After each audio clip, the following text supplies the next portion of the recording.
Ayo temui Arnold. Hari ini dia berada di Museum Tubuh Manusia di Belanda. Dan lihat, ini adalah kulit manusia pertama di dunia yang direkayasa secara biologis. Di tahun 2011, para ilmuwan Belanda menciptakan seekor kambing yang bisa menghasilkan bahan untuk jaring laba-laba dengan susunya, lalu mengubahnya menjadi kulit manusia. Dan kulit ini 15 kali lebih kuat dari baja dan bisa menahan peluru kaliber 5,56. Penelitian ini secara resmi berakhir. Tapi bagaimana kalau eksperimen ini dilanjutkan secara rahasia? Selamat ya Arnold, kau baru saja menjadi sukarelawan untuk tes kulit anti peluru. Wow, kau masih hidup, Superman? Jadi, tes ini berhasil.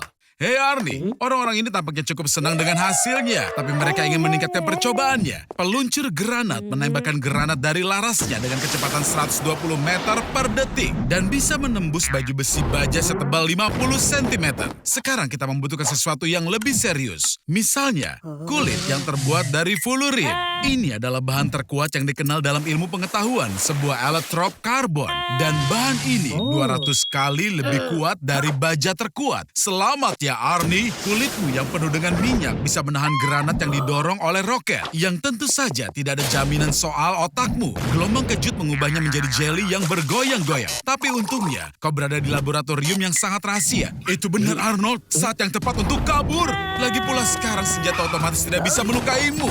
Bahkan kau tidak bisa dicekik. Dan bahkan tertabrak mobil pun tidak akan menyakitimu. Tapi kekuatanmu Arnie, si pengecut kecil, tidak berubah sedikit. Tapi sebaliknya, seperti yang terlihat, sekarang kau memiliki mental baja. Tapi masalahnya Arnold, sekarang kau harus sembunyi selamanya. Agar tidak ada yang tahu bahwa kau punya kulit super. Tunggu, apa? Aku mengerti Arnie, kau akan melakukan apa saja agar disukai. Ya, terserah saja. Intinya, tolong pastikan sifat keras kepalamu tidak akan menggulungmu. Bahkan Superman pun memiliki kelemahan. Apa kau benar-benar yakin tidak ada senjata yang bisa menembus kulitmu? Apa kau bermimpi menjadi Spider-Man? Itu keren, tapi jangan bilang kalau kau ingin digigit oleh laba-laba. Ini laba-laba Black Widow. Racun laba-laba ini 15 kali lebih kuat daripada racun ular berbisa. Untungnya laba-laba ini tidak menyerang orang lebih dulu atau kau akan menyesal.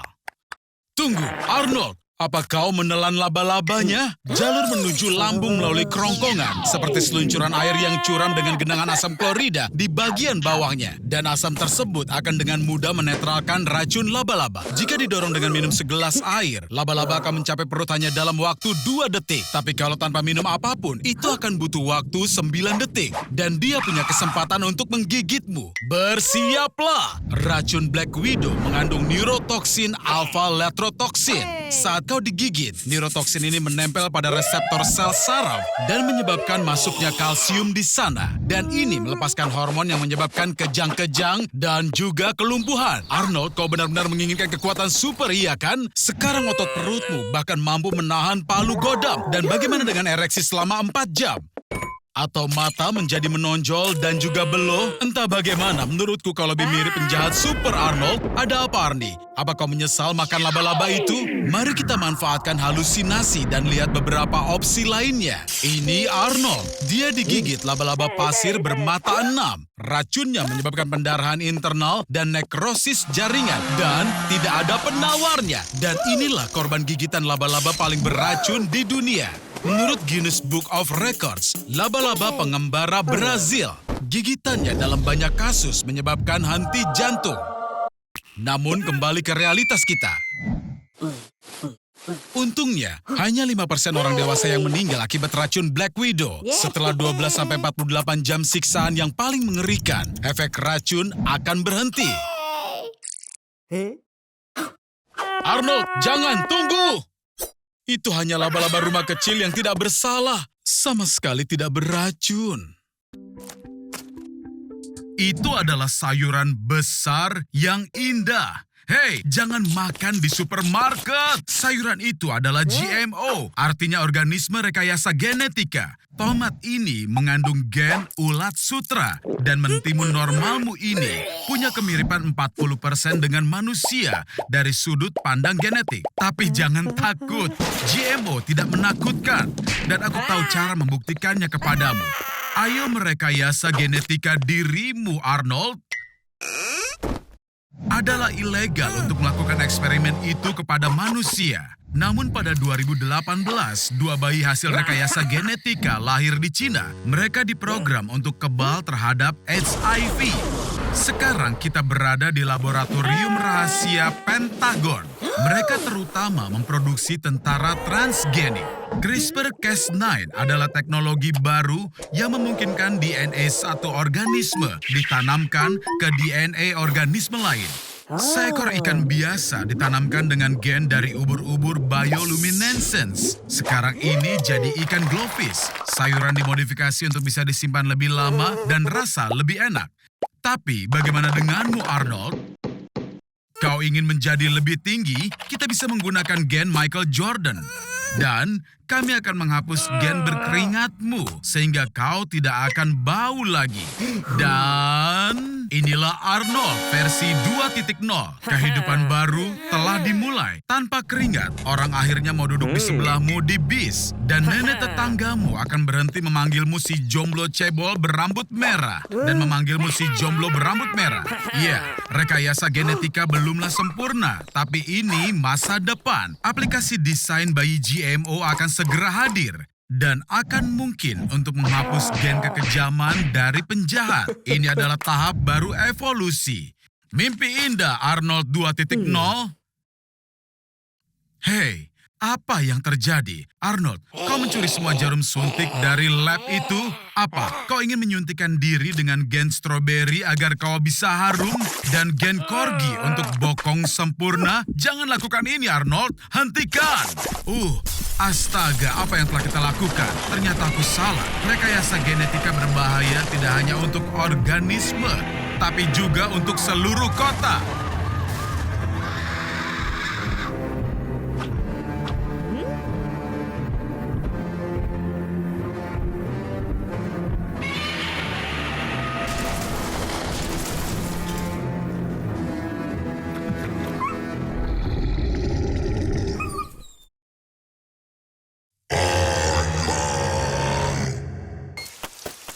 Apa kau benar-benar kehilangan pekerjaan sebagai kurir pizza?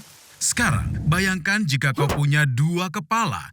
Kau akan jauh lebih populer. Hidupmu akan jauh lebih menarik. Kau akan lebih cerdas. Dan akhirnya bisa belajar cara naik sepeda yang normal. Lihat, ini pria yang ada di pelang itu. Dia adalah si pemandu sirkus. Astaga, apakah singa itu baru saja menelan pria berkepala 2? Ternyata tidak.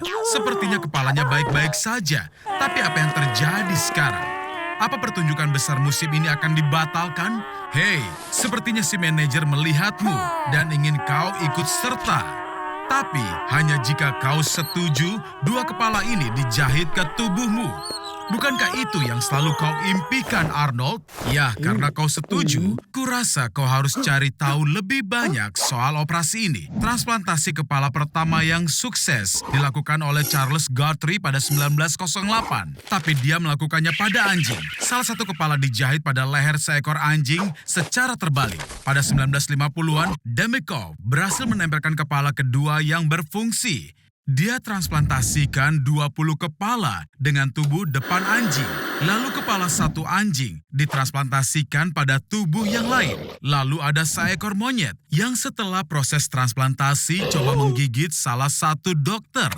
Pada tahun 2013, Sergio Canavero mengumumkan rencana transplantasi kepala manusia. Perkiraan biayanya adalah 12,8 juta dolar. Pada tahun 2017, di bawah kepemimpinannya, kepala manusia yang sudah meninggal ditransplantasi pada sesosok jasad. Sebenarnya itu cocok untukmu, Arnold. Sekarang saatnya melatih peranmu. Semoga kau tidak mengacaukan dan mempermalukan kepala-kepala ini. Kau harus bermain jagal sambil mengendarai sepeda roda 1 di atas papan melewati lingkaran berapi. Mereka sepertinya tidak suka kau bertindak bodoh, Arnie. Cobalah untuk tidak mengganggu para profesional yang mengatur tubuhmu. Di sini kau hanya diminta untuk tidak merusak penampilan. Acara pembukaan besar, seluruh mata tertuju ke arahmu, Arnold. Hari ini kau bagian utama pertunjukan ini. Semoga berhasil, kawan. Kau hebat.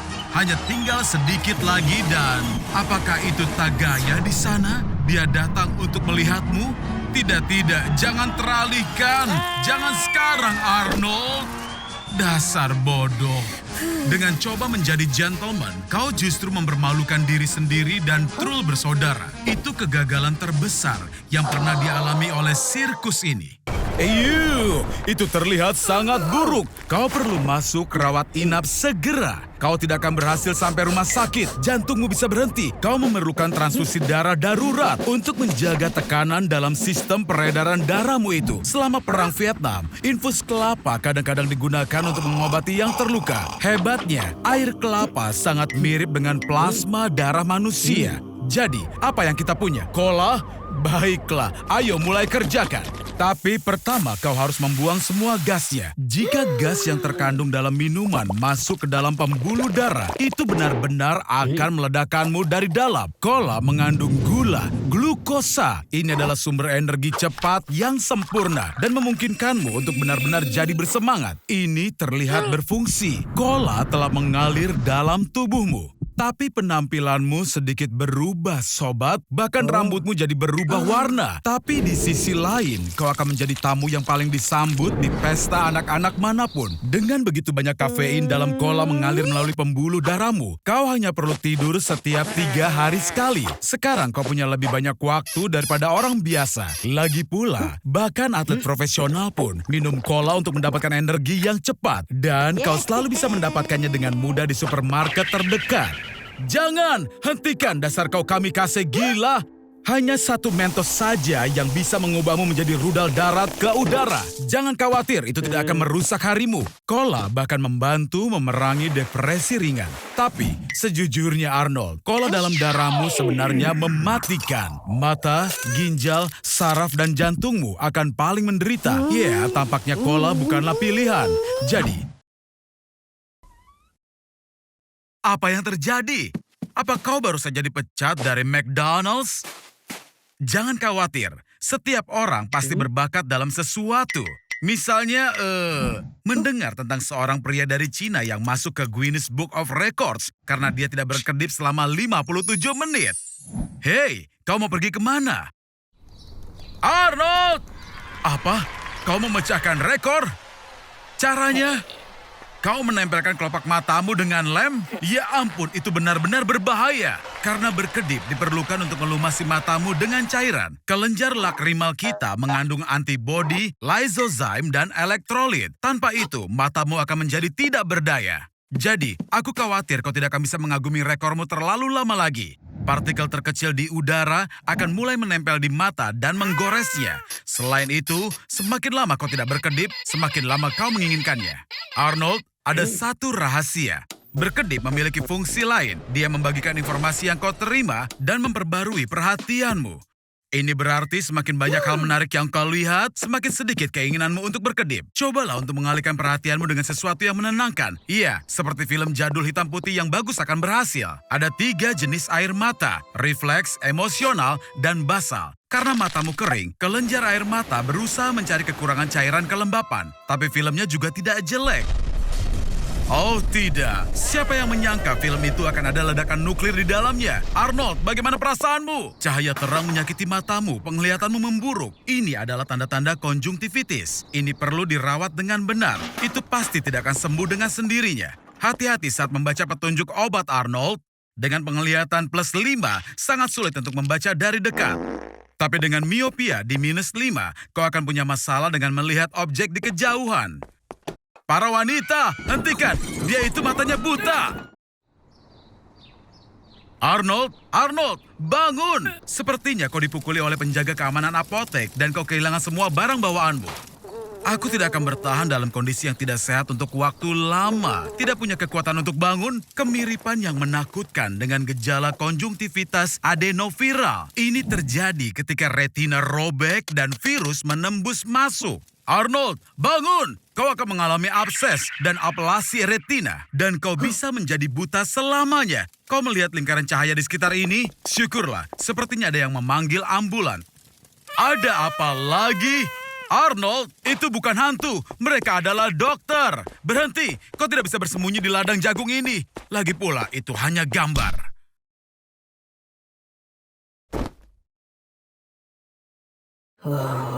Sepertinya ada yang bersenang-senang semalam. Dan aku tebak mungkin otakmu sama berantakannya dengan ruangan ini. Kau sama sekali tidak ingat apapun? Arnold, apakah itu mungkin? Semalam, apa kau akhirnya menjadi pria sejati? Kuucapkan selamat, Arnold. Ini adalah keracunan alkohol pertamamu. Dan ini konsekuensi tidak menyenangkan pertama dari kenalan baru. Arnold, bagaimana kalau bersulang untuk teman barumu? Ah ya, tentu saja aku paham. Jika harus maka... Oh Arnold, apa kau benar-benar ingin membuat pengingat kejadian ini? Setidaknya ada yang bisa kau ceritakan pada temanmu nanti. Seperti yang kau lihat, konsekuensi dari keracunan alkohol tidak hanya merusak kesehatanmu, tapi merusak rekening bankmu juga. Ternyata kau sangat baik hati semalam, Arnold. Kaulah raja dari pesta itu. Sekarang di mana gigimu? Kau ingat sesuatu? Tidak ada? Tidak? Arnold, kau tidak tahu ini, tapi terlalu banyak minum mengarah pada agresi yang tidak perlu, dan kau jelas membayar mahal untuk itu. Kau temukan solusinya. Waktunya minum aspirin. Oh, tunggu, tidak. Kau lupa mengisi ulang kotak P3 kamu. Tapi sungguh Arnold, semua masalah ini hanya ada di kepalamu. Air mineral adalah benda yang ajaib. Kau dehidrasi. Hanya perlu mengisi ulang cairan yang hilang dari tubuhmu. Kenapa dengan jacuzzinya? Aku sangat paham jika kau ingin berhenti minum setelah semalam, tapi tidak dengan air. Tidak berpikir akan semudah itu lepas dari mabukmu, kan? Tolong panggil Spielberg. Kita punya cerita untuk film Jaws terbang. Kenapa, Arnold? Apa kau menelpon ambulans? Jadi kau ingin mengisi ulang tenagamu dengan pizza yang enak. Tapi kau lupa satu hal, napas miras. Ini adalah hasil pembusukan dari etanol yang muncul di tubuh setelah hati selesai memprosesnya. Salah satunya asam asetik, punya bau tidak sedap yang tajam. Hei Arnold, kau yakin tetap ingin tidur setelah makan? Sayangnya, lupakan saja soal tidur. Fungsi otak jadi lumpuh setelah asupan alkohol. Begitu kau menutup mata, otak kecil tak lagi punya data yang cukup untuk orientasi ruang dan mulai mengirimkan data rusak ke korteks otak kita. Inilah yang dinamakan bad spins. Arnold yang malang, melihatmu saja sudah menyedihkan. Izinkan aku beri satu saran. Sekarang, secangkir teh panas akan menyelamatkanmu. Tutupi dirimu dengan selimut hangat dan tidurlah dengan nyenyak. Hingga tidak ada pangeran yang bisa membangunkanmu dengan ciumannya. Arnold, sudah kubilang itu akan membantu. Baik, aku ucapkan selamat untuk ulang tahun keduamu. Jangan lupa Arnold, karena di balik kesenangan biasanya tersimpan sesuatu yang sangat buruk. Aku kira kalian semua tahu siapa si rambut merah ini. Ayo, habiskan burritomu dan pergilah ke garasi. Aku akan menunjukkan perangkat baruku yang bisa menyusutkan orang. Kau menjatuhkan burritomu. Arnold, apa kau serius masih mau makan itu? Oke, aturan 5 detik mengatakan kau boleh makan makanan yang jatuh ke lantai tidak lebih dari 5 detik. Tapi aku tidak mau.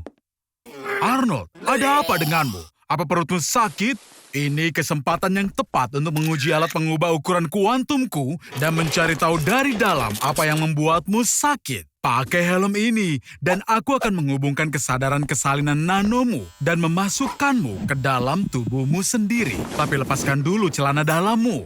Ini adalah cara tercepat untuk membawamu ke tujuan. Kita mulai! Kau ingat Arnold, tadi kau makan burrito yang berisi telur cacing pita yang sangat cerdas. Arnold, lihat ini. Mereka membangun kota besar di dalam tubuhmu. Mereka bahkan membangun kebun binatang. Ayo kita cek kebun binatangnya. Ini adalah hari Senin, jadi ada diskon 50%. Oh, astaga. Ini adalah kebun binatang virus dan bakteri patogen. Aku salut dengan para penyusupmu. Flu Spanyol, wabah penyakit, Ebola, tuberkulosis, flu babi, dan flu burung, tifus, cacar, dan banyak patogen langka lainnya. Semuanya di satu tempat. Lihat, bahkan ada favoritku, virus Borona yang jarang dipelajari. Juga dikenal sebagai penyakit kuda sedih. Ini terutama mempengaruhi kuda, domba, sapi, kelinci, dan hewan lainnya. Arnold, aku tidak akan masukkan jariku ke sangkar jika aku jadi kau. Diduga, infeksi tersebut bisa menyebabkan skizofrenia. Arnold, sayangnya perutmu sakit karena parasit. Lihat, mereka membangun jalan raya di ususmu, taman air di kandung kemih, dan bahkan mencoba mendapatkan mineral dari hati. Jika mereka membangun pusat data di kepalamu, kemungkinan besar kau akan mati. Karena kepalamu sangat kecil, kau perlu mencari cara untuk mengeluarkannya. Lebih cepat, lebih baik. Jika kau buka semua sel dari kebun binatang Pandora ini, kemungkinan besar itu akan membantumu mengusir cacing. Ayo Arnold, lanjutkan. Lebih baik batuk akibat Ebola beberapa hari daripada hidup dengan cacing di dalam badanmu.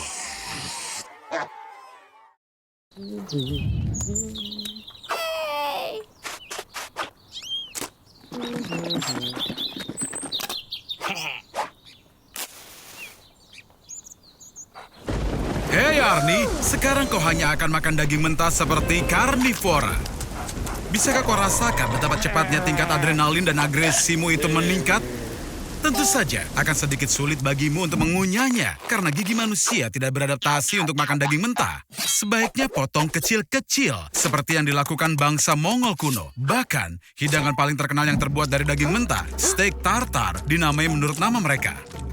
Tanpa sereal, sayuran, dan buah-buahan, aliran glukosa yang merupakan bahan bakar bagi tubuhmu akan berhenti. Livermu akan mulai memproses simpanan lemaknya untuk memenuhi kebutuhan energi tubuh. Dan berat badanmu mulai menurun hingga 5 kg per minggu. Sementara itu, otot-ototmu akan mulai mengalami dehidrasi dan mengering. Itulah kenapa diet daging sangat populer di kalangan selebriti Hollywood dan supermodel. Kadar kolesterol dalam darahmu akan naik. Dan ya, mari kita hadapi itu. Kau akan berada pada peningkatan risiko penyakit jantung. Asam amino akan memenuhi ususmu.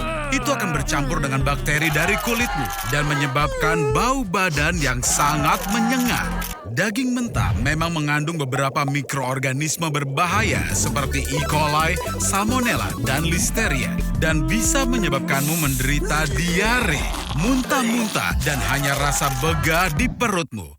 Tapi, saat tubuhmu bisa beradaptasi dengan makanan itu, kau akan merasakan lonjakan energi dan kekuatan fisik. Itu karena ada peningkatan kadar testosteron dan vitamin D. Bahkan Bruce Lee saat mempersiapkan diri untuk bertarung, suka menikmati segelas tinggi smoothie daging segar yang lezat.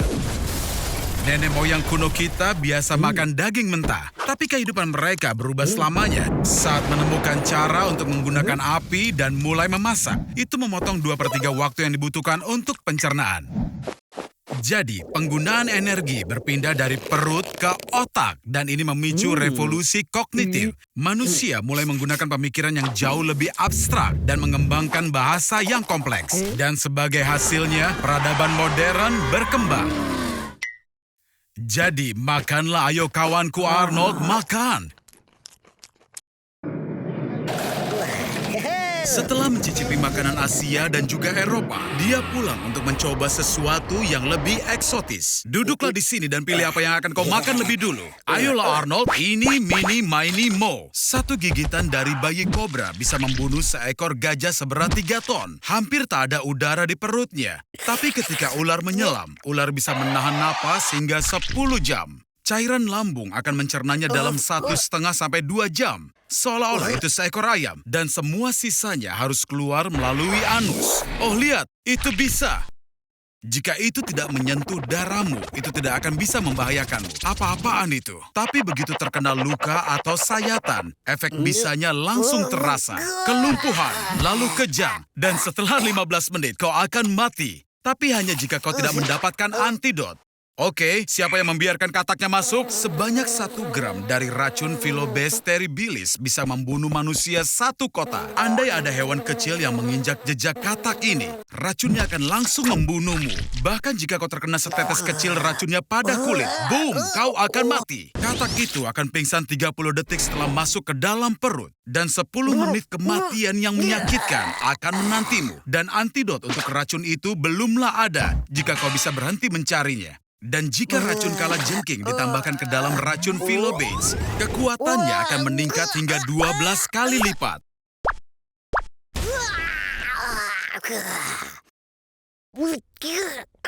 Otak bekerja jauh lebih baik saat mendapatkan nutrisi yang banyak. Ini bisa dicapai lewat sirkulasi darah yang lebih cepat. Satu suntikan adrenalin akan meningkatkan detak jantung jadi 220 detak per menit. Dan cangkir kopi ke-40 akan membuatnya jadi 350. Ayo lihat apa kita cukup memberi gizi otak kita. Ya... Tapi bagaimana jika kita buat jantung kita berkontraksi secepat 300.000 kali per detik? Darah akan mengaliri vena 20 kali lebih cepat daripada kecepatan suara. Jelas saja semua vena dan pembuluh darah akan langsung meledak. Dan jantung tidak akan bisa berkontraksi untuk kedua kalinya. Jadi kita lakukan peningkatan. Kita ganti jantung dengan mesin dan membuat darah menjadi lebih kental. Nah sekarang ceritanya akan berbeda total. Dalam wujud ini kita jadi Superman. Semua proses dalam tubuh dipercepat ribuan kali. Ini akan jadi masa paling produktif dalam hidup kita. Dengan otak seperti ini, kita bisa menciptakan perusahaan yang lebih sukses daripada Google atau menyempurnakan teori gravitasi Einstein, memajukan umat manusia sampai 100 tahun 100 ke depan. Tapi karena metabolisme yang dipercepat, kita akan berada di toilet sepanjang waktu. Tapi jangan cemas, ini tidak akan berlangsung lama. Tubuh kita hanya bisa menahan ketegangan dan stres sebesar ini maksimal 2 jam. Dan lalu, boom! Karena sekarang aku akan menghentikan jantungmu selama 1 nanodetik. Tenanglah, bodoh. Ini semua demi ilmu pengetahuan. Jantung adalah pompa yang membuat darah bergerak ke seluruh tubuh dengan kecepatan sekitar 25 mil atau 40 km per jam. Jalur yang dilalui darah lebih dari 100.000 km panjangnya. Dan jika semua pembuluh ini dibuat dalam satu garis tali, ini akan mengikat dunia sebanyak 2 kali.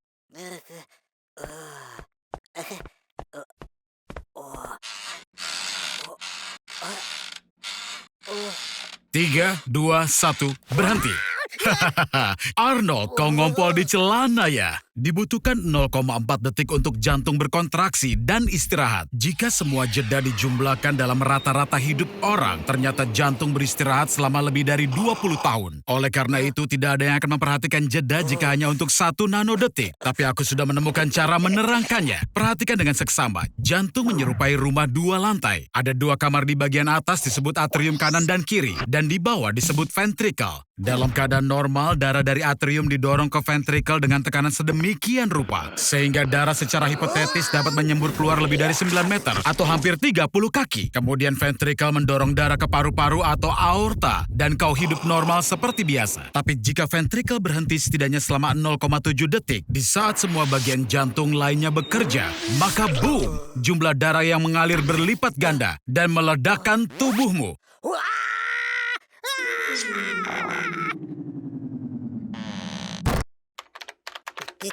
Dia diblokir oleh Lolita 97 setelah dia tergila-gila dan mulai memenuhi lamannya dengan komentar cinta. Dan dia bisa pulih dengan menenangkan kesedihannya pakai es krim. Aku yakin kita bisa memakai ini untuk topik hari ini. Ayo kita lihat seberapa banyak bobotnya bisa naik. Sederhananya, untuk naik beberapa pon, kita harus terus meningkatkan jumlah kalori yang kita makan. Dengan bobot kita dan juga daya hidup yang malas, cukup dengan makan 6 batang Snickers sehari untuk mulai menaikkan bobot kita. Saat kita mencapai 300 kg, jatah Snickernya harus 14 batang dalam sehari. Dan saat kita akan mencapai 2.000 kilogram, kita harus makan,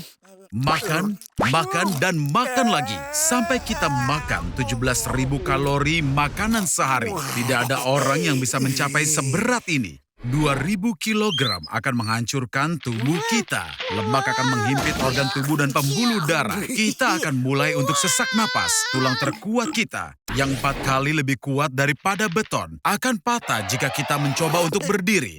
Dengan bobot ini, kita hanya bisa hidup beberapa detik saja, sampai lemak mencekik kita sepenuhnya. Jadi, ayo sedot sedikit lemaknya. Tampaknya kau harus segera meminjam bra milik ibumu.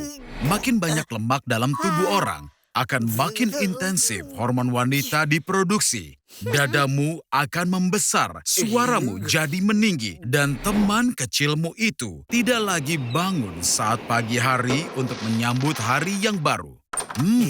Ini sungguh kejutan. Tampaknya Lolita 97 punya suami yang sangat pencemburu. Jangan berbaring dan mencoba menurunkan bobotmu. Ada cukup lemak di tubuhmu untuk duduk dalam lemari tanpa makanan selama 3 tahun. Kita hanya butuh mengunyah vitamin dan minum air. Lupakan saja. Dah.